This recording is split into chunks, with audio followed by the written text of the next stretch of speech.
Olá, meus caros, professor Murilo Gutierrez. Vamos falar na aula de hoje sobre um tema muito interessante que é acerca do microsistema coletivo. Microsistema de tutela coletiva, que é um nome popular, né, entre os processualistas. E até alguns chamam de mini sistema coletivo. Né? Esta aula, eu tinha feito uma live no Instagram, né, no mês passado, né, no mês de março, e infelizmente nem todos tiveram tempo de ficar sabendo, né, da ocorrência dessa live, que eu expliquei todo o conteúdo aqui. Então por isso que eu resolvi regravar aquele conteúdo aqui neste formato, né, que é com os slides e a telinha aqui, eu aqui no canto, né, explicando ponto por ponto. Então estou regravando então, até porque eu sempre fui muito ruim com essa parte de informática. E eu não sabia nem que dava para gravar, né, aquela live, salvar, melhor dizendo. Enfim, eu acabei não salvando e perdi aquela informação e muitos alunos não viram, né? Então nós estamos nesse Covid, né, de isolamento e nem todo mundo também tem habilidades, né, com informática, então ou com as redes sociais. Então por isso que eu estou decidindo regravar esta aula. Então, nós vamos falar então sobre o microsistema coletivo. Bom, o primeiro ponto, né, nós temos que relembrar, né, nós falamos lá sobre os direitos coletivos, né, em sentido amplo, nós ressaltamos acerca dos direitos difusos, né, nós falamos lá que os direitos difusos apresentam a natureza transindividual, não há determinação de a quem eles pertencem, né, eles não podem ser compartilhados, porque possuem uma natureza indivisível. E os titulares, né, são pessoas indeterminadas, que não há um vínculo jurídico entre esses titulares, eles são ligados, né, por circunstâncias fáticas, né? Então nós temos ali uma série de exemplos, né, que falam de direito difuso, que é o direito ao ar limpo, né, à água limpa, né, a não poluição atmosférica, né, a defesa do erário público, né, do interesse público, mananciais hídricos, né, é, a publicidade enganosa. Então nós temos um monte de direitos. Bom, e numa segunda categoria, né, segundo o Código de Defesa do Consumidor, né, ele faz essa diferença de categorização, direitos difusos, direitos coletivos, né, em sentido estrito. E os direitos coletivos, em sentido estrito, eles são retratados, né, também, mas só que eles pertencem a um grupo, categoria, né, ou classe, né, de pessoas. Então, esses direitos coletivos, eles também são direitos transindividuais, né, que pertencem então a esse grupo, categoria ou classe. Então, eles têm um vínculo entre eles, de uma relação fática, né, entre eles, e então eles são membros da comunidade em que há uma, um liame, né, então, entre eles. Então, e nós citamos ali, né, vários exemplos, né, em sala acerca disso, por exemplo, interesse dos próprios alunos, né, de terem as aulas, né, se as aulas serão gravadas ou se elas serão ao vivo, de terem a reposição dessas aulas, né, então o interesse daquele grupo. Se tem aquele caso da Associação dos Jovens Advogados, né, que propuseram uma ação contra a Ordem dos Advogados, contra o reajuste, então grupo, categoria. Temos a questão dos sindicalizados, né, então uma série de exemplos ligados a isso. E nós temos também os chamados direitos individuais homogêneos, né, que também são considerados direitos acidentalmente coletivos. Né, e a bem da verdade, a proteção de direitos de cunho individual, mas que dada a, essa identidade, né, de propósitos, né, então o sistema coletivo entendeu por bem, né, no Código de Defesa do Consumidor, de propiciar a chamada defesa coletiva desses direitos. Então, apenas uma breve recapitulação, né, não é objeto da aula falar sobre isso, né, já falamos bastante sobre isso, né, então vamos averiguar agora acerca do chamado sistema legislativo, né, de proteção coletiva? O que que nós temos, né? Então, nós temos que falar aqui acerca da relação entre ação civil pública e Código de Defesa do Consumidor.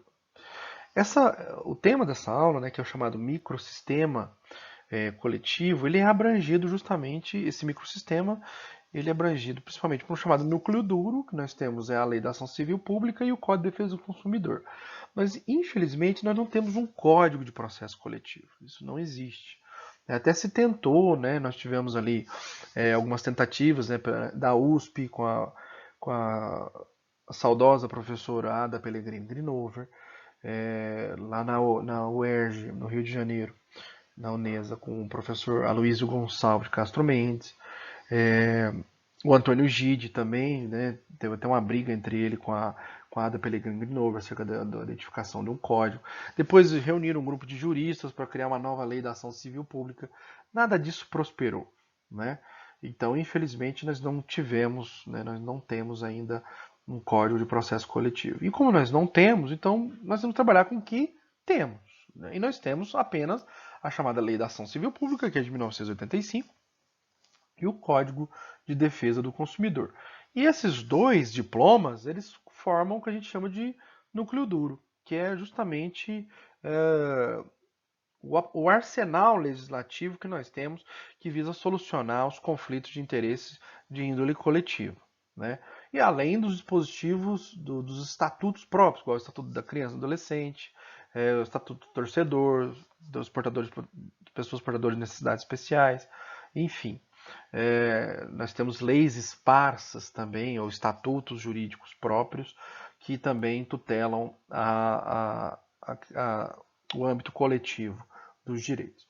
E nós vamos ver isso, né? Qual a relação, né, da Lei da Ação Civil Pública com o Código de Defesa do Consumidor e entre esses dois dispositivos com relação aos demais estatutos.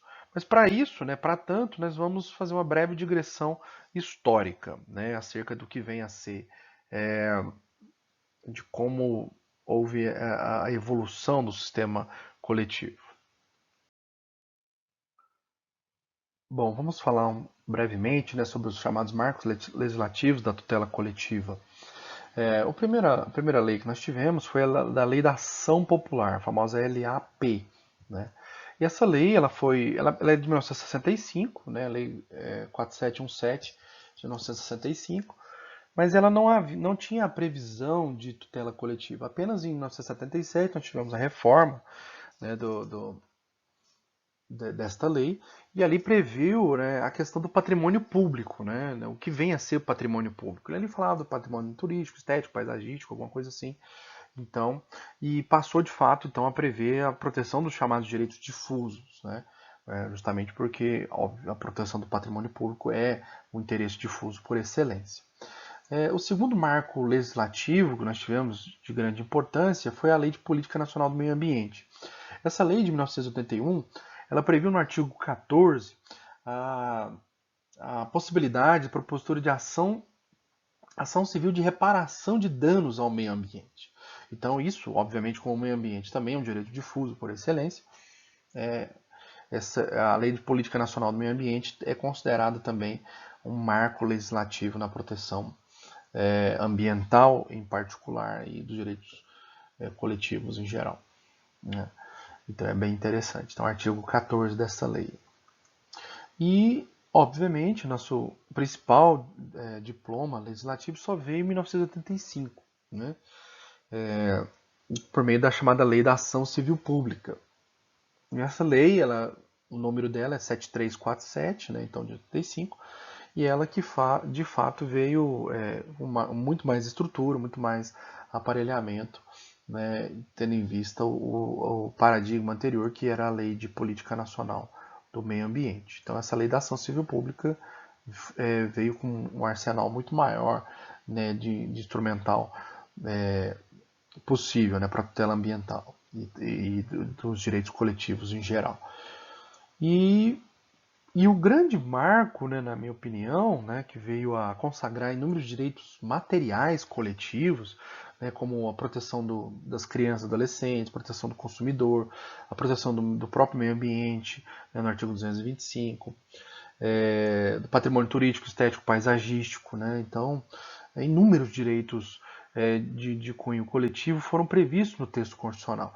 Então, a Constituição ela tem uma índole coletiva, né? Ela não apenas consagra direitos de cunho liberal, mas direitos também sociais, que obviamente o Brasil é um país pobre, miserável, então podemos até defender uma dimensão coletiva, né, dos direitos sociais. É, e esses direitos que eu mencionei, né, da criança, adolescente, portadores de necessidades especiais, né, dos consumidores, enfim.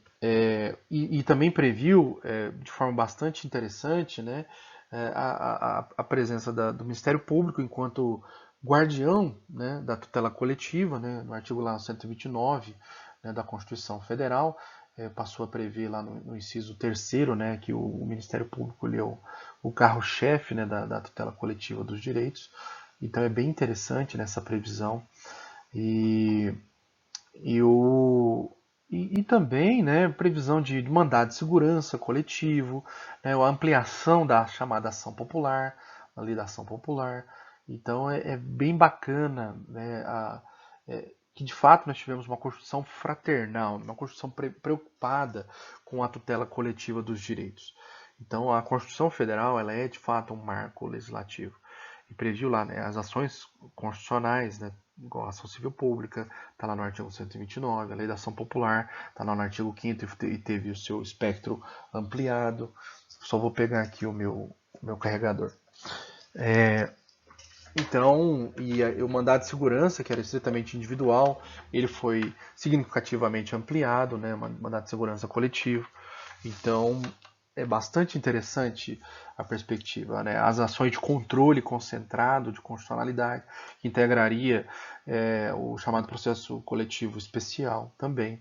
Então, a Constituição ela é um marco, não só no aspecto processual da tutela coletiva, uma consagração do direito material coletivo. E em 1990 nós tivemos o advento do Código de Defesa do Consumidor, que é a Lei 8.078 de 90. Você pode pensar, né, mas é uma norma de proteção dos consumidores apenas.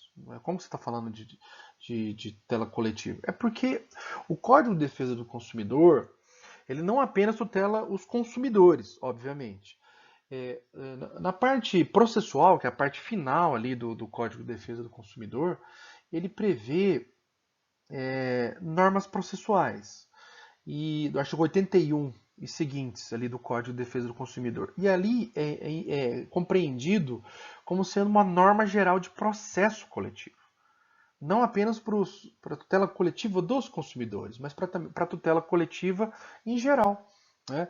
E daí se falar do chamado núcleo duro. É uma análise conglobada do Código de Defesa do Consumidor, vou pôr aqui em vermelho, tá? O núcleo duro, que é o Código de Defesa do Consumidor, com a Lei da Ação Civil Pública.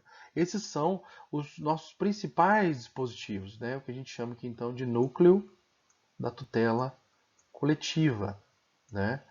Então, todos os processualistas que escrevem sobre isso, né, sobre direito processual coletivo, fazem essa afirmação, né, que como nós não temos um código, né, de processo coletivo, né, então a conjunção dessas duas normas é o que a gente chama de núcleo duro.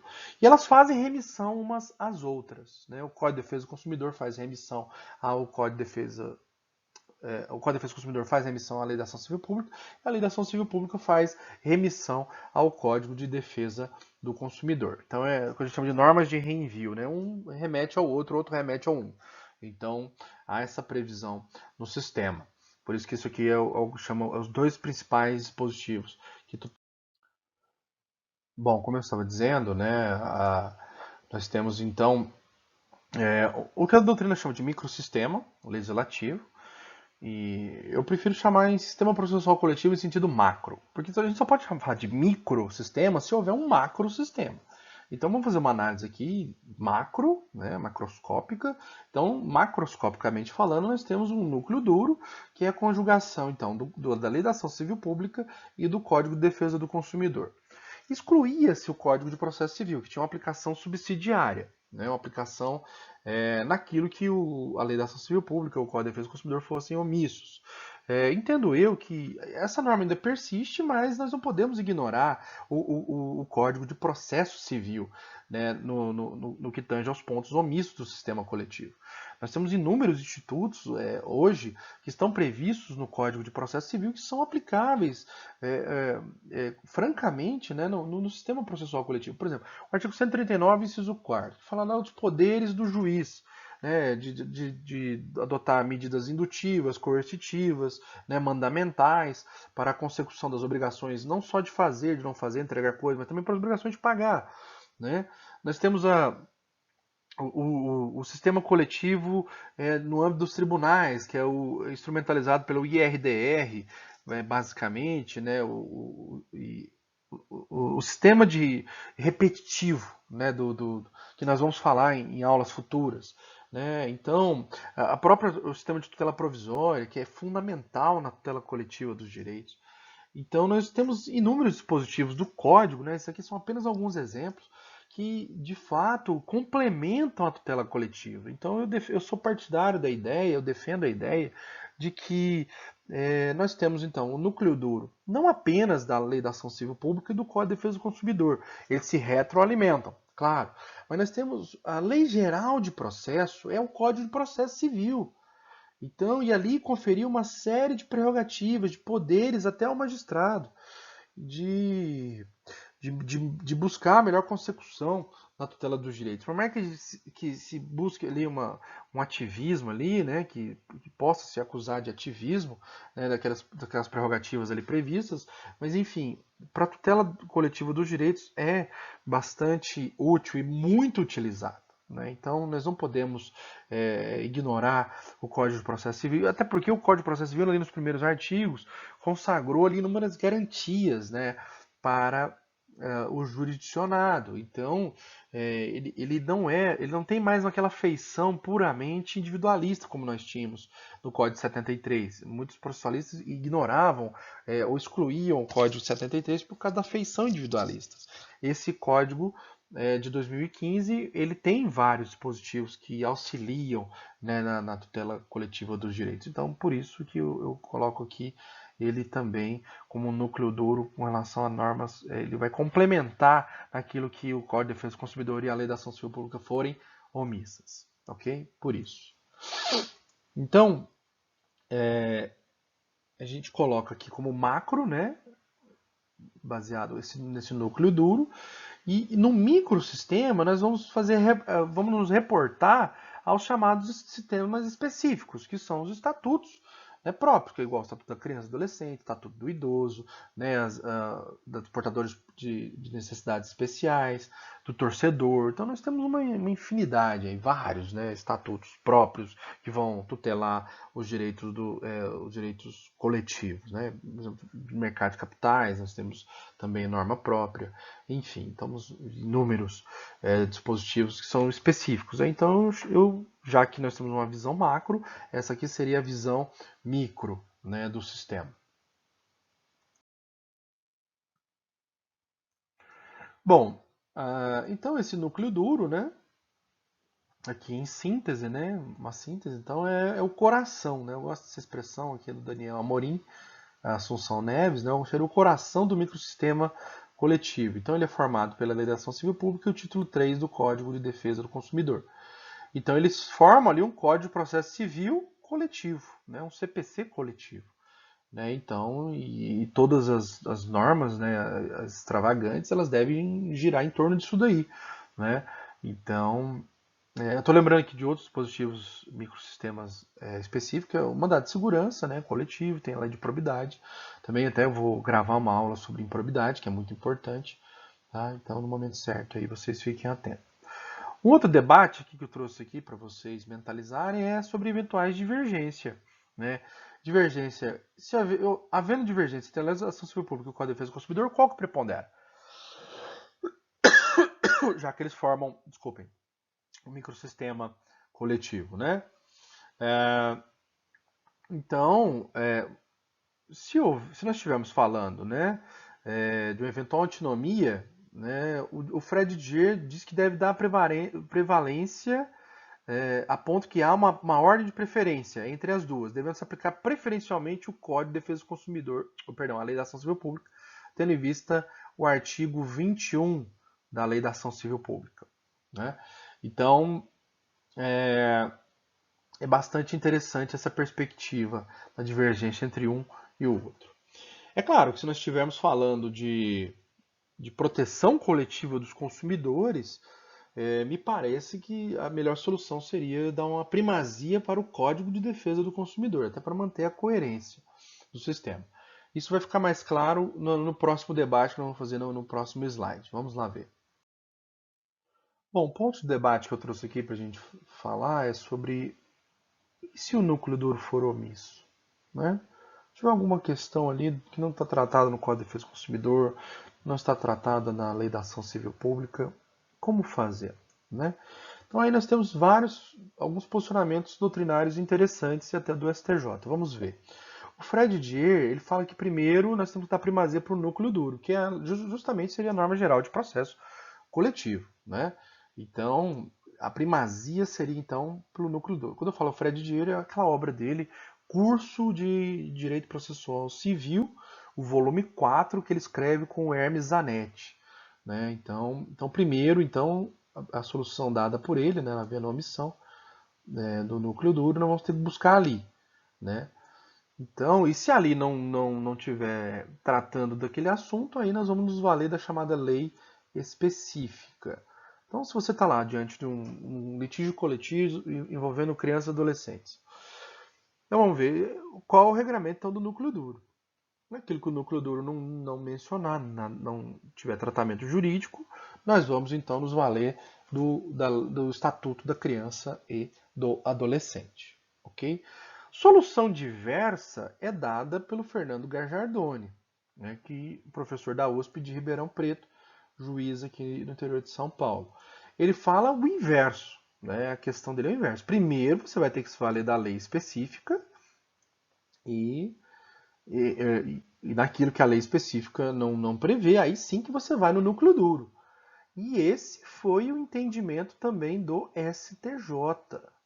Ou seja, há uma primazia da lei específica sobre o núcleo duro. Olha que interessante. Então, se você está num conflito envolvendo torcedores, né, de times de futebol, então primeiro você vai ter que se valer toda aquela normativa que está lá no Estatuto do Torcedor, Estatuto do Idoso, né, também com relação aos idosos. Havendo omissão, aí sim que você vai se valer do que está previsto no núcleo duro. Até porque, para não se esvaziar o conteúdo jurídico, né, desses diplomas específicos. Não é? Então, é uma ideia até razoável, não é de todo equivocada. As duas têm a sua base de fundamentação bastante, bastante razoável. Agora, uma terceira via é trazida pelo Daniel Neves, o Daniel Amorim. Ele traz uma perspectiva muito interessante que é a da norma que melhor proteja a tutela coletiva dos direitos. Né? Então, a norma mais favorável. Olha que interessante. E o fundamento dele está lá nos princípios do processo coletivo. Nós vamos ver que dentre os princípios da tutela coletiva nós temos então também a da busca do sistema mais adequado possível para a tutela dos direitos coletivos. Olha que interessante essa perspectiva. Né? Então, o magistrado deve se valer daquilo que melhor proteja a tutela da coletividade. Então, é bastante interessante. Aí você faria ali um sincretismo metodológico. Né? Então, buscar a norma mais favorável, então você faria uma conjugação de várias normas. Né? Então, talvez teria um problema aí de ordem prática, né? Talvez, se você pegar, às vezes, profissionais do direito que não sejam tão familiarizados assim com a tutela coletiva, vai ter algum problema com relação a isso. Ok? Então, vamos prosseguir aqui na nossa análise. Essa outra perspectiva fala de uma classificação, né? uma abordagem classificatória, né? Acerca do que vem a ser quais são as espécies de processo coletivo. Então, nós temos na divisão na doutrina um processo coletivo comum, em que há um conflito de interesses de cunho coletivo. Então você vai ter, por exemplo, lá na Samarco, né? Ela foi responsável pelo o rompimento da barragem, né? Ou a Vale, né? Com relação agora Mariana, né? E Brumadinho, respectivamente. Então a Samarco com relação a Mariana e a Vale com relação a Brumadinho. Então você tem um litígio identificado, você tem aquele que causou dano à coletividade, igual a empresa Samarco, a empresa Vale do Rio Doce, e você tem os lesados, que é a coletividade. Então você tem um conflito de interesses, de fato, né, identificado, visível. Né? Então há um conflito de interesses com fatos lesivos à tutela coletiva, ou ameaça, né, ou ilícitos. Então podemos ter lesão, ameaça ou ilícito a um direito coletivo. Então, isso é o que chama a doutrina de processo coletivo comum. E ele vem instrumentalizado principalmente pela ação civil pública, pela lei da ação popular, né, ou pelo mandado de segurança. Enfim, esses instrumentos são os mais usuais na tutela coletiva dos direitos. Só que não apenas isso, nós temos também o chamado processo coletivo especial, que vem retratado pelo sistema de controle de constitucionalidade.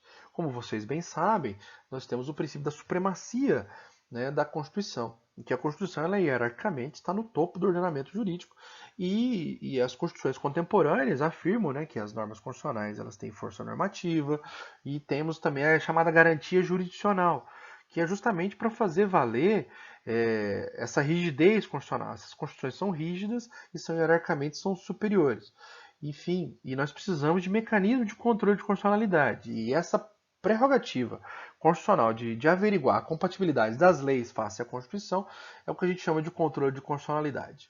E os processualistas coletivistas, entre aspas, trabalham essa perspectiva de que o processo de controle de constitucionalidade também é uma tutela coletiva, só que faz uma análise em abstrato, ou seja, da lei face à Constituição. Isso também é uma modalidade de tutela coletiva dos direitos. Então, é bastante interessante. Caso você tenha interesse em estudar essa parte, né, de controle de constitucionalidade ou rever, né, às vezes você já estudou, mas não se lembra tão bem. Caso você tenha interesse nisso, eu criei uma página chamada Direito Constitucional Aberto e lá eu criei uma playlist sobre processo coletivo. Então, caso você tenha interesse, também no Instagram eu criei lá o chamado Direito Constitucional Aberto, né? Me sigam lá no Instagram, que lá eu vou sempre atualizando, né, informando, olha, vídeo novo no canal. E lá também tem o link, né, no Instagram, no Direito Constitucional Aberto, tem o link, né, porque você vai e cai direto no YouTube. No YouTube a página chama Constituição Aberta. E lá eu falo de vários temas de direito constitucional, ok? E temos lá uma playlist própria chamada de processo constitucional, que eu falo justamente então aqui do chamado processo coletivo especial. E lá eu estou explicando lá em várias aulas esse sistema de controle de constitucionalidade no Brasil, que é híbrido, né? Controle difuso, né? Com o modelo estadunidense, né? Ou americano, que é feito por todo e qualquer magistrado e qualquer tribunal. E nós temos o sistema concentrado, né? Que é concentrado no STF, né? Por isso chamado de controle concentrado, e que é feita a análise em abstrato das normas e cujo parâmetro é a Constituição Federal. Porque se o parâmetro for a Constituição Estadual, o controle concentrado é feito no Tribunal de Justiça. Então, caso você tenha interesse, vai lá na minha página do YouTube, né, chamado Constituição Aberta. Nesse próprio canal aqui que você está vendo, tem aqui os canais que eu indico. Lá vai ter o Direito Administrativo Aberto, vai ter o Filosofar Direito e vai ter o Constituição Aberta. Aqui nesse mesmo canal você encontra os links, né, que faz a remissão a esses outros canais. Tá? Então fica a dica aí. E para a gente fechar, né, eu quero falar de dois conceitos, que são as ações pseudo-coletivas e as ações pseudo-individuais. Ações pseudo-coletivas são aquelas ações acessórias, ações incidentais que são propostas em ações coletivas. Imagina lá, na ação de probidade administrativa. Temos lá uma cautelar lá de afastamento do servidor, né, do agente do cargo. Né? Cautelar de arresto de bens, de apreensão de bens. Na ação coletiva, às vezes é feito uma penhora, né, um bloqueio de um bem que pertence a um terceiro, aí ele vai lá e entra com embargo de terceiro. Então, essas ações incidentais, né, que afetam ali o andamento da ação coletiva, elas são pseudo-coletivas. Na verdade, elas tutelam o interesse individual e não o interesse coletivo. Às vezes, só de forma reflexa, né, às vezes. Então, que é a tutela coletiva. Então, é bastante curiosa essa perspectiva. E nós temos também as chamadas ações pseudo-individuais. Ou seja, são ações propostas por um indivíduo visando a tutela de um direito dele, né, que ele entende que é dele, né, mas na verdade ela tem uma índole coletiva. São ações então individuais, mas que refletem em proveito de uma comunidade inteira ou da coletividade toda, né? Eu até cito exemplo, né, daquele vizinho, né, que verifica que a prefeitura autorizou que seja feita uma feira livre, né, na rua da casa dele, né? Ele quer propor uma ação visando impedir, né, ou questionar aquela feira livre lá naquela rua, né, da casa dele. Quantas pessoas frequentam aquela feira livre? Né? Não dá nem para mensurar, dá para você estimar, né? Um número indeterminado de pessoas. Então nós estamos ali diante de uma tutela transindividual. Então ele não poderia propor uma ação individual. Né? Não passaria sequer pela certificação. O magistrado ele deveria impedir isso, indeferir essa ação, extingui-la de plano. Então, e notificar eventuais interessados na ação coletiva para eventuais legitimados, né, para que assumam aquela ação, que proponham a ação coletiva correlata, não o indivíduo. Então, meus caros, nós temos lá alguns exemplos interessantes trazidos pelo Daniel Amorim, né? O ouvinte de uma rádio que entra com uma ação individual contra aquela rádio para proibir a voz do Brasil, né? Então, mas quantas pessoas escutam aquela rádio? É interesse coletivo, né? Então, algum interesse em patrimônio histórico, né? Turístico, paisagístico, né? Então, ele queira propor uma ação para limitar a visitação, né? Eu estava vendo uma notícia lá sobre Veneza, né, que estava sofrendo graves danos lá sobre o excesso de turistas. Né? Imagina que alguém propusesse uma ação aqui em Uberaba, lá com relação a Peirópolis, para tentar limitar o tráfego de pessoas ali, né, porque estava danificando o patrimônio arqueológico, na mesma linha de ideias que está acontecendo lá em Veneza, na Itália. Enfim, uma pessoa individualmente falando não poderia propor essa ação porque há um interesse coletivo ali. Havendo um interesse coletivo, ou seja, ela vai se reverter em proveito da coletividade, não pode ser instrumentalizada por meio de uma ação individual. Aí teria que ser proposta pelos legitimados para a ação civil pública. Então, o magistrado deveria barrar essa ação e intimar, né, os legitimados coletivos, notadamente o Ministério Público, para averiguar com esse legitimado ou esses legitimados se há o interesse na propositura da ação coletiva ou o prosseguimento da ação. Né? Então, antes dele extingui-la, ele intimar para que o outro legitimado, que de fato tem legitimidade, né? Não seria pessoa física, a pessoa individualmente falando, para que o legitimado previsto lá no artigo 5º da Lei da Ação Civil Pública possa prosseguir com o andamento daquela ação. Tá? Revejam aqui a ação sobre a aula, perdão, sobre devido processo coletivo, que eu falo justamente sobre isso, a questão do papel do magistrado na chamada certificação da ação coletiva, que eu explico isso. Tá bom? Por hoje era isso. Muito obrigado. Boa noite.